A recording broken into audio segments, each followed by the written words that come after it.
¿Ven? Entonces, esta parachá se titula Baisla, que significa envió. ¿Quién envió? Vamos a ver o conocer realmente lo que significa esta parachá. Hoy el 6 de diciembre, Shabbat 16 de Isle, 5786.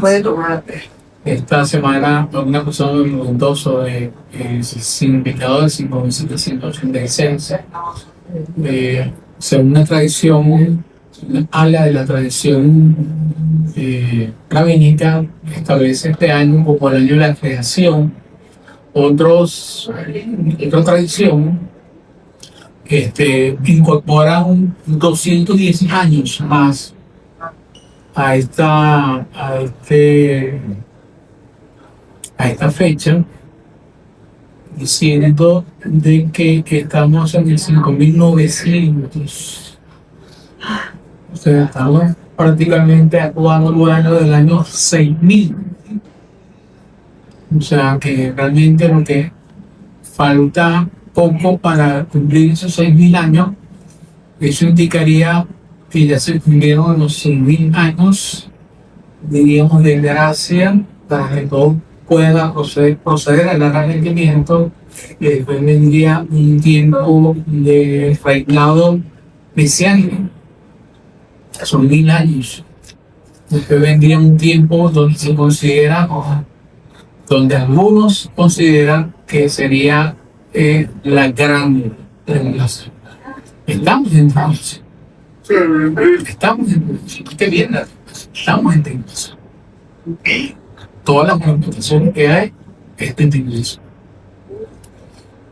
Esta parasha, como lo dije, titulada Baisilá, que es la porción semanal de la Torah número 8 del ciclo anual bíblico de la lectura de la Torah.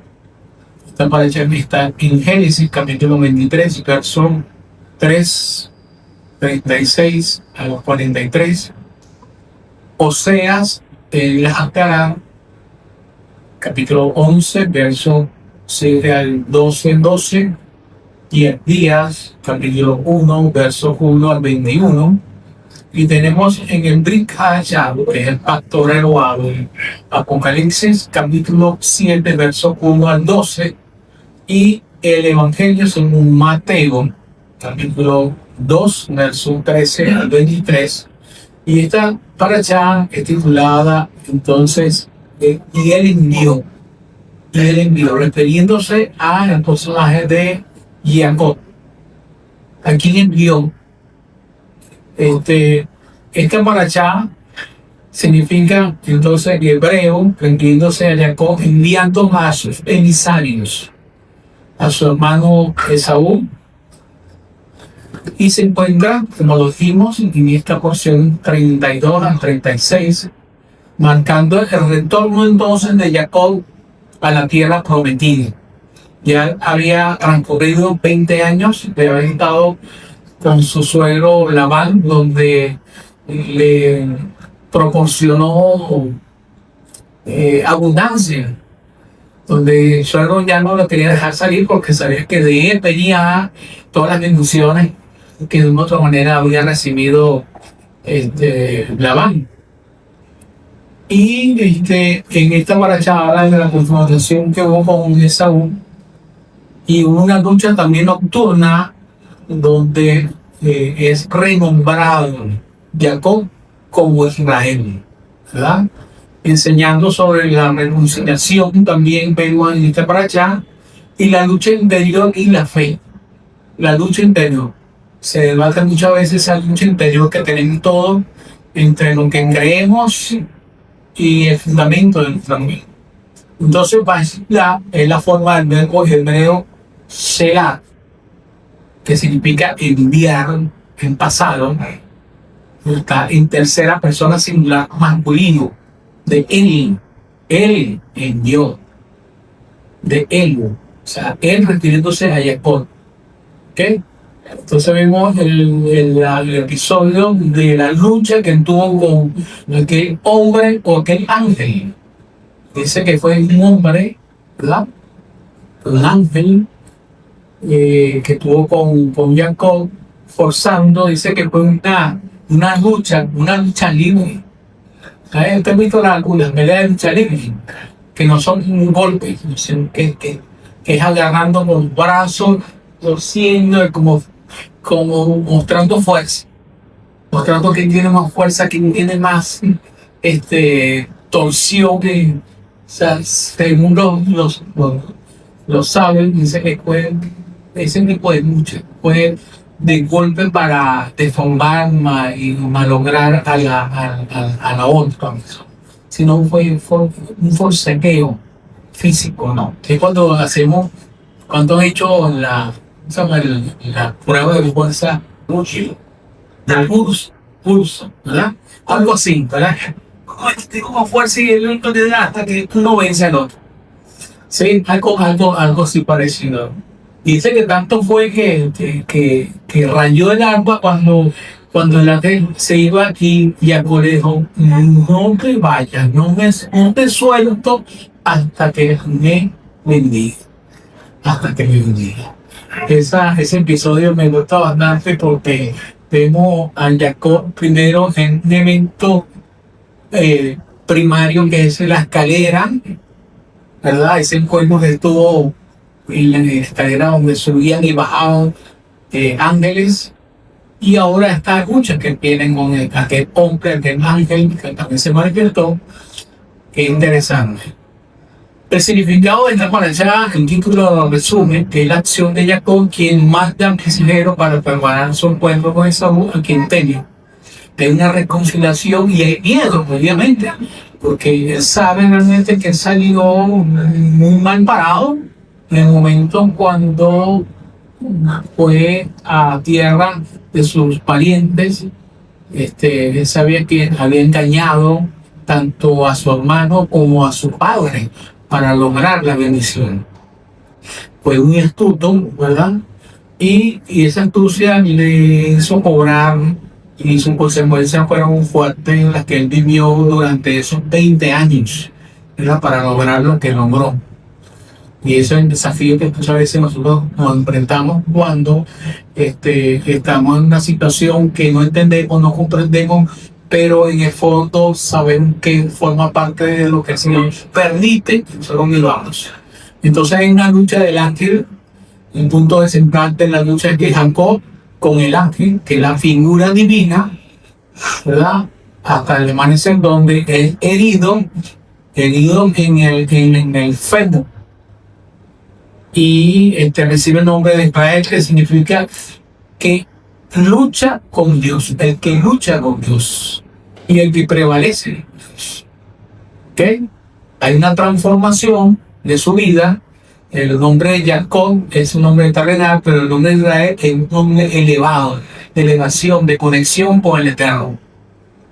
O sea que cuando se habla de los hijos de Israel, son ellos en una figura eterna, en una figura que se relaciona con lo divino, ¿verdad? Y ya nosotros formamos parte de ese pueblo de Israel, ese Israel divino, ese Israel que se conectó con el omnipotente, con el supremo, con el creador. Amén. Entonces, este encuentro simboliza el canto profundo de Jacob, superando su egoísmo y entendiendo sobre la paz interior y la necesidad de trabajar con otros, dejando atrás una vida solitaria para abrazar su destino. Hay un cambio en transformaciones que van surgiendo en el transcurrir, en el tiempo, en un ciclo de vida que de una u otra manera va determinando un carácter, va formando un carácter en la vida de un hombre que, a pesar de sus errores, agresiones, sus faltas, sus engaños, su astucia, el Eterno hubo bondad y misericordia de él y lo colocó en lugares que verdaderamente tienen una permanencia eterna, ¿verdad? Como los padres, como los patriarcas del pueblo de Israel, y que de una u otra manera forma parte de la enseñanza que deja él con sus altos y sus bajos. Entonces las lecciones espirituales que vemos en esta paracha nos enseñan sobre la importancia de la humildad, la fe, la sinceridad y cómo enfrentar nuestros propios hombres, nuestros conflictos internos para alcanzar una vida plena. Vamos a hablar un poquito, ¿verdad?, sobre lo que qué sentido o cómo se conecta el Brit Hadashah o el Nuevo Testamento con esta paracha. Y vamos a dejar que nuestro hermano Rafael Villanueva nos relate de una manera bastante resumida, corta, esa conexión entre lo que es el Brit Hadashah con esta paracha. Shabbat Shalom, mi hermano. Shabbat Shalom, mi hermano. ¿Cómo están? Bueno, ese es el problema. Yo, resumir. Porque el tiempo no lo acerca. Bueno, mis hermanos, miren. De una manera muy sencilla. Me llamó la atención la oración que hizo nuestro padre Jacob cuando ya se iba a enfrentar con su hermano. Estaba en un momento muy crítico para él, un momento de peligro, ¿verdad? Estaba en riesgo su familia. Dios le había prometido que lo iba a multiplicar como la arena del mar, pero al frente de él estaba su hermano Jacob, que tenía 20 años esperando para cumplir una promesa. Y ya ustedes saben cuál es. Y detrás de él estaba su suegro. Entonces no tenía fácil ese momento, esa situación en el cual el Eterno lo había llevado. Y de la oración que él hizo, me llamó la atención 3 cosas. La oración la hizo en el 9, el total del 32, 9 al 12.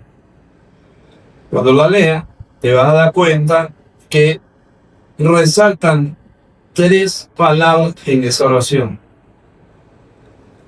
Primero fue la confianza que él tuvo en las promesas que el Eterno hizo sobre él. Segundo, me llamó la atención la humildad de Jacob. El referente que en cuanto a las promesas, él dijo, me dijiste, le recalcó al Eterno las promesas.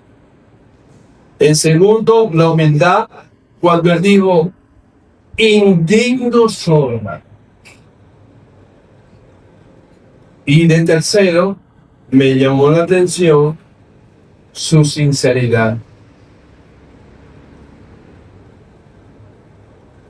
Que le dijo al Eterno sin palabras adornadas, le tengo miedo a mi hermano.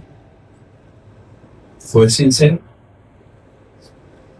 Y esa es una recomendación para nuestras oraciones, que esté encargada en confianza en las promesas del Eterno.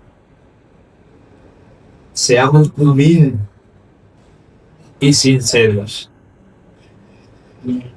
Relacionemos todo eso con el Brit Hadashah. Amén. Amén. Amén. Otro aspecto también interesante e importante tiene que ver con lo que nos dicen los profetas acerca de esta para hacer consagraciones. En esta oportunidad se lee la Antará en los profetas de Seat el 10. El hermano Manuel nos va a traer un pequeño comentario sobre estas porciones o esta porción. Shabbat Shalom a todos, hermanos. Bueno, yo realmente la que leí fue la de Abdías, pero bueno, lo que a mí me llamó la atención en que en el caso de Esaú y Jacob, Jacob tuvo que dejar su familia, como bien sabemos, por lo que pasó, por haber engañado a su padre y robarle la bendición a Esaú. Sabemos que había un propósito de por medio que venía de parte del Eterno. Pero todo comienza en el directorio que él sigue. Y en Betel, lo primero que él encuentra es que dice la palabra que a la puesta del sol, él cayó en sueño y tuvo la visión de la escalera donde vio a los ángeles descender y ascender. Después de 20 años de exilio, para resumir, todo creo que la historia, después de los 20 años, cuando él decide retornar a Ceni, es cuando tiene la lucha con el ángel, porque como dijo el hermano Rafael, él tenía mucho miedo de Saúl, porque además que le había dicho que venía con 400 hombres armados, y Esaú era un hombre violento, no como Jacob. Jacob era un hombre de familia, era un hombre pacífico, un ganadero, un pastor. Y fue cuando tuvo la lucha con el ángel. ¿Y qué pasó? Que él se aferró dice que no soltaba al ángel cuando él le pidió que lo dejara ir porque ya rayaba el sol, el amanecer. Entonces, su exilio comienza en una etapa de oscuridad, a la puesta del sol, 20 años de oscuridad, de sufrimientos, de pruebas. Bueno, ahí todo el mundo, el suelo, lo que sufrió con las 4 mujeres, el montón de hijos y una cantidad de situaciones. Pero a pesar de todo, el Eterno estaba con Jacob. Pero cuando tiene la lucha con el ángel, es cuando está a punto de entrar a la tierra prometida. Y tuvo que enfrentar sus miedos y ser humilde y sincero con el Eterno, porque tuvo que confesar su pecado, porque él engañó a su padre. O sea, como él quiso obtener la bendición usando artimañas. Y bueno, tuvo esa lucha con el ángel. Nos dice que no lo soltó hasta que lo bendijera. Y el ángel le preguntó, ¿cómo te llamas? Y él le dijo, Jacob. Bueno, pues a partir de hoy ya no serás más Jacob. Ahora te llamarás Israel. ¿Qué quiere decir él? A nosotros, bueno, eso también tiene un significado muy importante en cuanto a que nosotros nos sucede lo mismo. Estamos en el mundo, en la oscuridad del pecado, hasta que venimos y tenemos esa lucha con Dios, porque el Eterno nos llama a un arrepentimiento, a cambio, pero a veces nos cuesta, y dependiendo de cada persona, hay quienes les toma hasta años, que esa oscuridad se torna hasta mucho más densa y profunda, pero a veces tenemos que tocar un fondo. Como cuando hay muchísimos de nosotros que tenemos tal vez un testimonio increíble, porque el Eterno nos tuvo que llevar hasta un punto donde tuvo que rendirnos y tirarnos al suelo, rendirnos y decir, está bien, un poco más. Y ahí donde uno dice la verdad, donde uno de verdad se arrepiente de corazón y el Eterno nos perdona. Porque así como a Jacob le amaneció cuando salió el sol, para nosotros amanece cuando viene Yeshua, el sol de justicia. Él es el sol de justicia, de que habla el Brihasha. Y entonces a nosotros también nos cambia la vida. De hecho, también somos Israel. Dejamos de... A mí en mi caso, yo tenía un nombre en el mundo, mi segundo nombre me llamaban toda la familia. Pero ahora uso mi primer nombre, Manuel. Sin embargo, una vez en un ayuno, el Señor me escuchó y me dijo, tu nombre es Immanuel. Y desde ese día dije, bueno, si el Eterno le agradó eso, entonces yo voy a empezar a usar mi primer nombre. Y es decir, yo entendí que lo que él me quiso decir, ya tú no eres Roberto, aquel hombre tonto del mundo puntano, que vivía en la oscuridad, pero ahora tú estás en la luz y eres Immanuel. Y tu nombre tiene un significado importante, Dios con vosotros. Y yo dije, wow, sí. Y a donde, no escucho a donde, es que a donde quiera que vaya, todo el mundo me llama Manuel. Usted va a un registro, a donde sea, legalmente te llama por el primer nombre. Yo no me sentía acostumbrado a eso hasta que nací de nuevo. Y el otro punto en cuanto a la Haftarah es que, a pesar de que Jacob y Esaú se besaron cuando se reencontraron, porque el Eterno le concedió gracia a Jacob y también tocó el corazón de Esaú y lo quebrantó. Dice que cuando Esaú vio a Jacob, se le brincó y lo abrazó por el cuello y se besaron.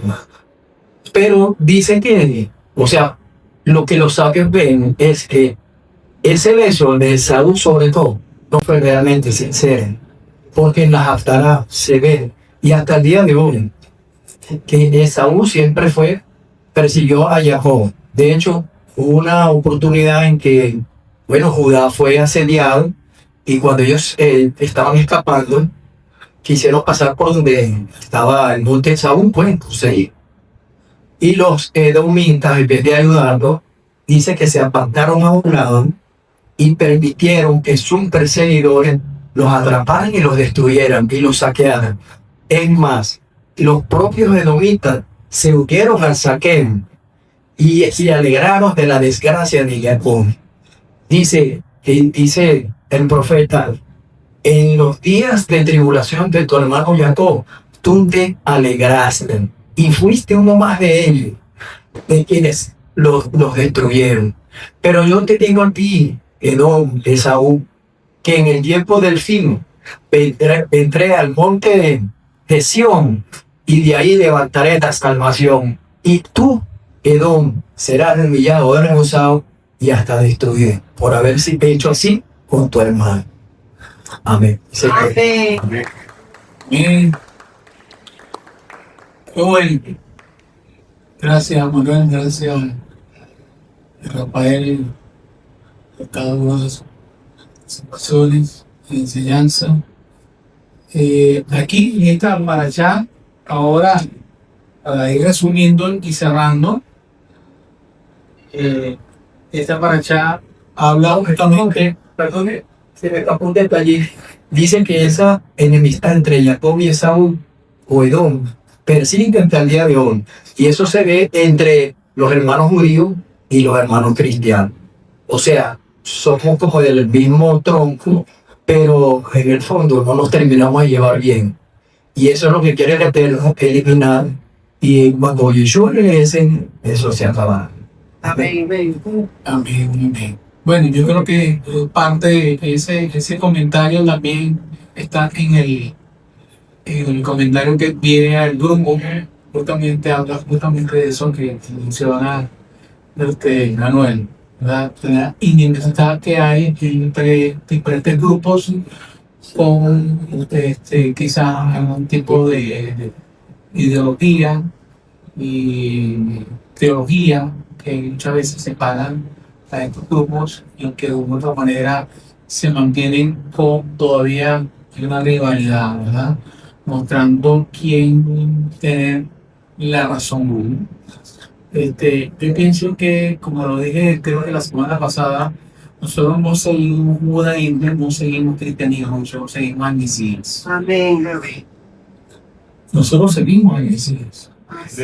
Porque tanto el judaísmo como el cristianismo, de otra manera, todos hemos aprendido que han tenido su parte de su Juan, muchas interpretaciones, mucha sabiduría, los sabios, los caminos, en muchas de las disertaciones de enseñanza, pero muchas de ellas están muy alejadas de lo que Yeshua nos interpreta de la Torah.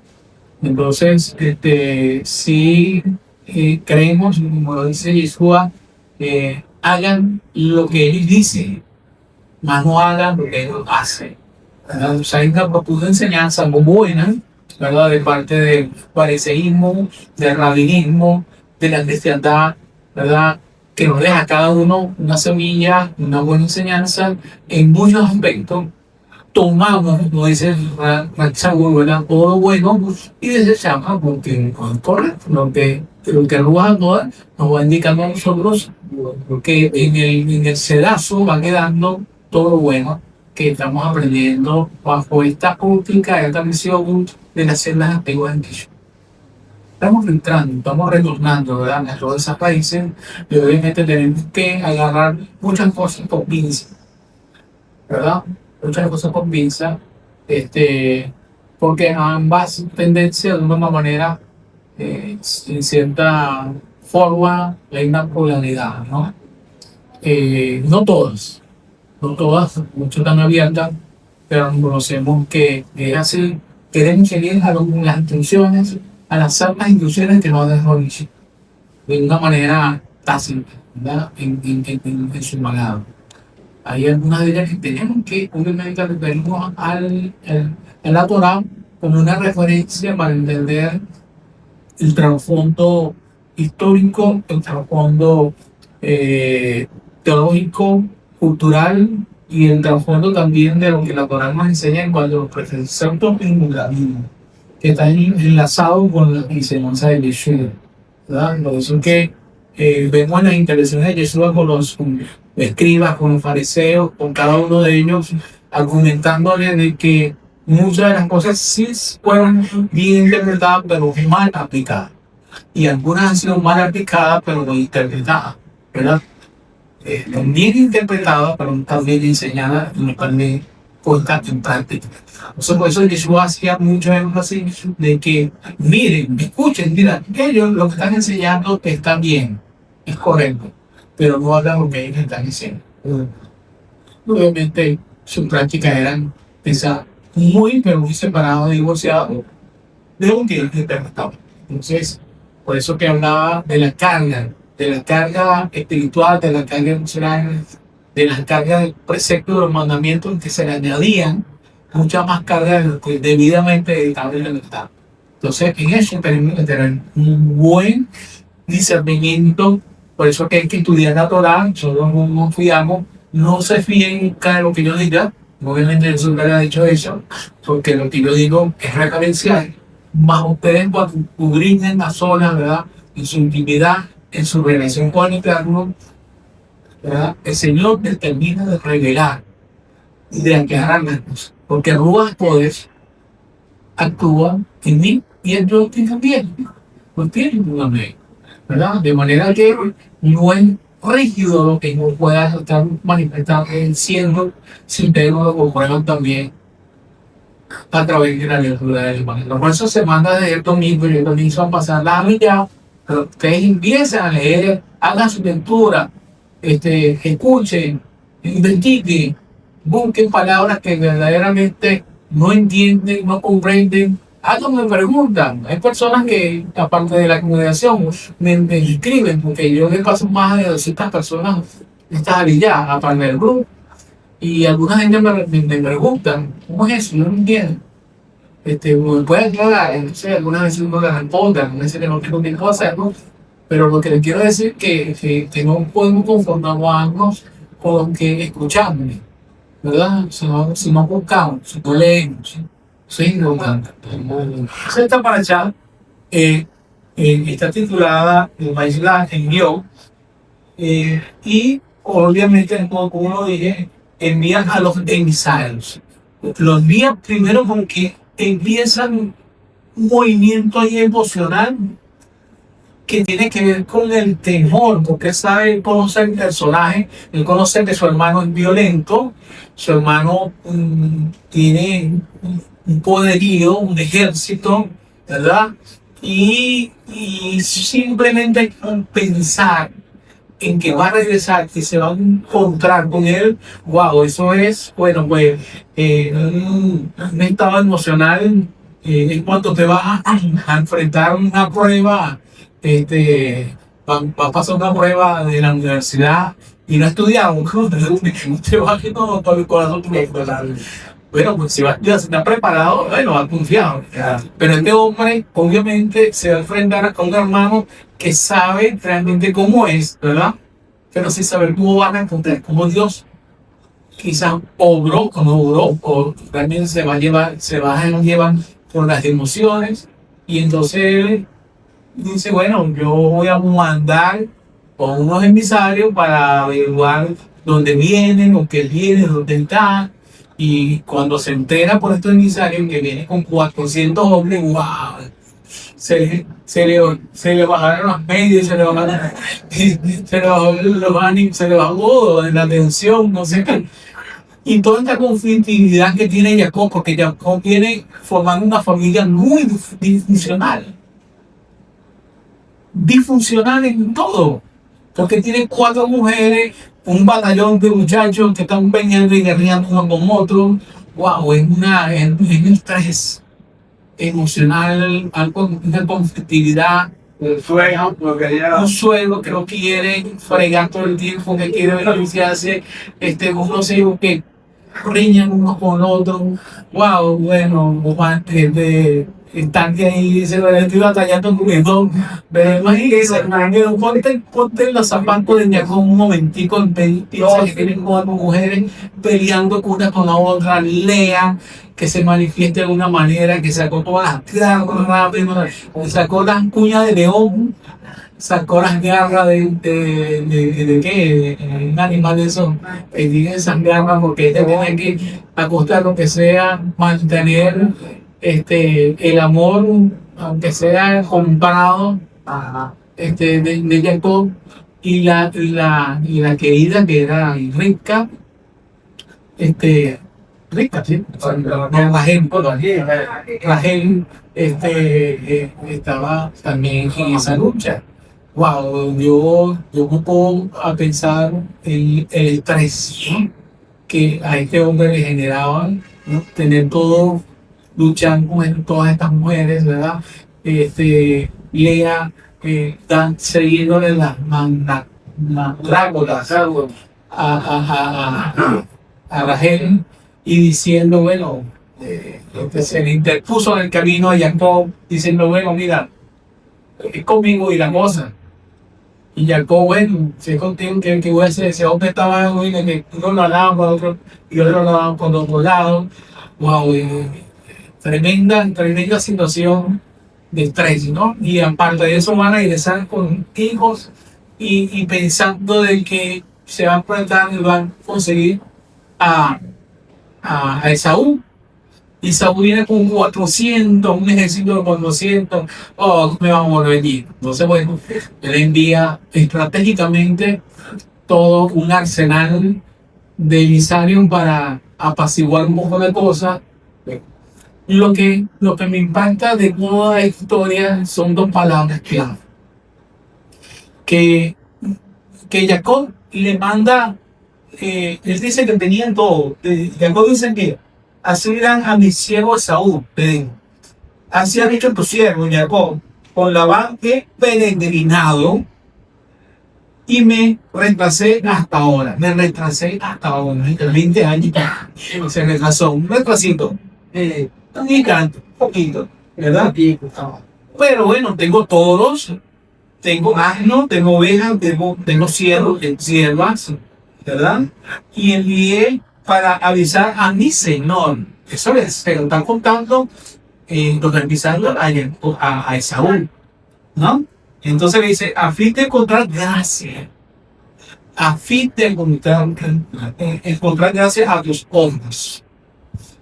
Regresando a los emisarios de Jacob diciendo, vinimos a tu hermano Jacob, a Esaú, y también él va a tu encuentro. O sea que no fue que ellos llegaron, no, que él viene también por ti.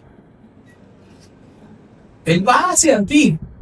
Wow, que el hombre sudaba frío, aquella. Nada. Viene cuando se hombre, no. Y él dijo, bueno, ¿qué hago? Empezaba con el pienso.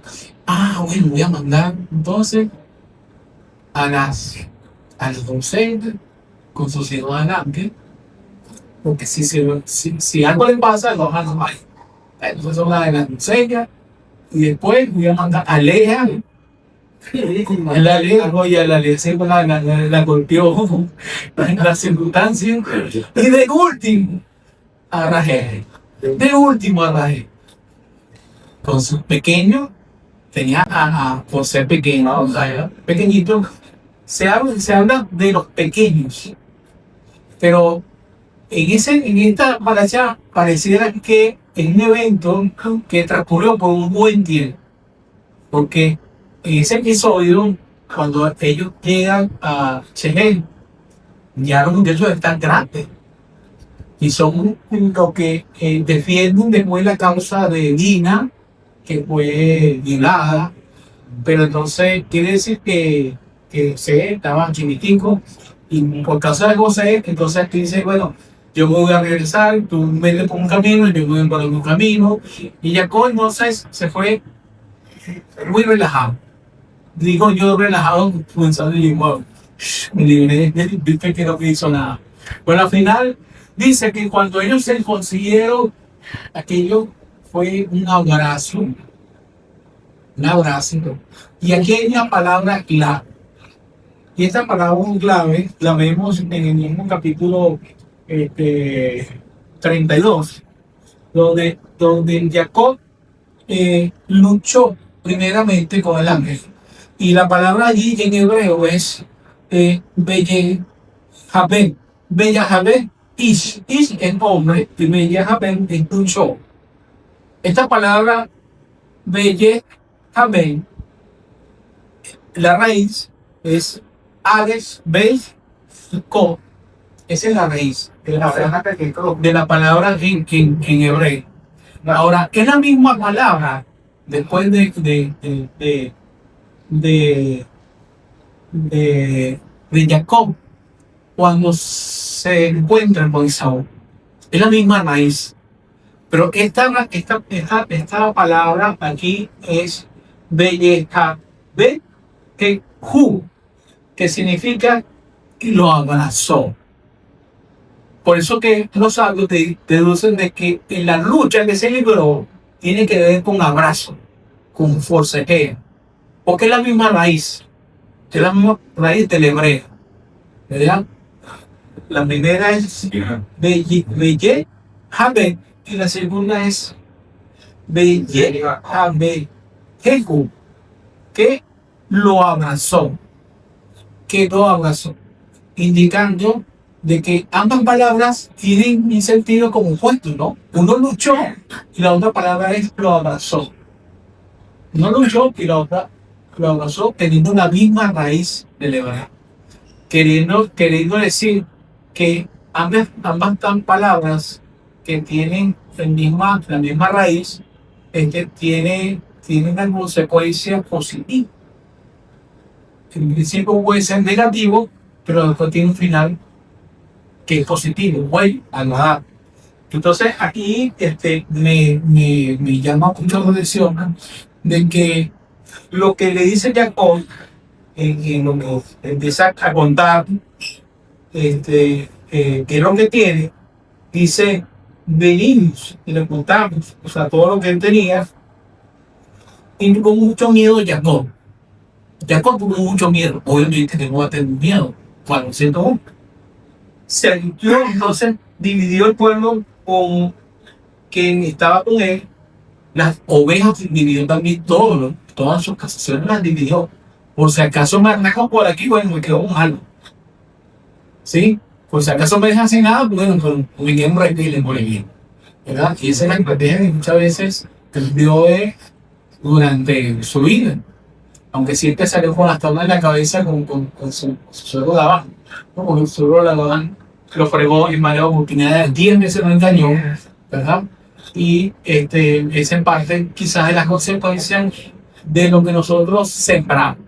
Ese puro engaño, ese trampa, él recibió también lo mismo, ¿verdad? Tanto con sus hijos como sus mujeres, con lo que le hizo Nabal. Medida por medida. Ajá, eso es. Entonces, es interesante de que hay algo interesante también en el aspecto de la posesión. Él dijo que el Señor me ha dado riqueza, me ha dado esto, me ha dado lo otro. Y cuando él se consigue con Esaú le dice, él le ofrece. Y Esaú dice, a lo mejor no se lo dijo de esa manera, entonces, yo puedo expresar, puedo imaginarme la expresión de Esaú, si no, eso no es nada. So, lo que tú tienes, eso no es nada para lo que yo tengo. Esaú le dijo, yo tengo mucho, yo tengo mucho. No tienen por qué darme nada de eso, de esa que me traes. Pues tienes que darme de eso, porque yo tengo mucho. Pero a diferencia de la humildad de Jacob, cuando le dijo, es que yo tengo todo. Tener mucho y tenerlo todo, hay un gran abismo. Tú tienes mucho, pero todavía quieres tener más. Pero tú tienes todo y estás conforme con lo que tienes. Y Jacob estaba manifestándole a Esaú, yo tengo todo. Era realmente lo que no quería alcanzar, conseguir, lo logré. Gracias al Dios mío que me bendijo con todo lo que tengo. Por eso considero que tengo todo. No tengo necesidad, no solo me premio todo lo que tengo, porque lo he recibido todo, estoy conforme con lo que tengo. Y ese es el nivel de conformidad que el Señor quiere llevar. Que con lo poco, con lo mucho, podamos decir, lo tengo todo. No tengo todo. No decimos jactancia, tengo mucho, no me des nada. Sino que podamos decir como humildad, gracias. Que siento que digo, Señor, tengo todo. Amén. Vamos a morir bien.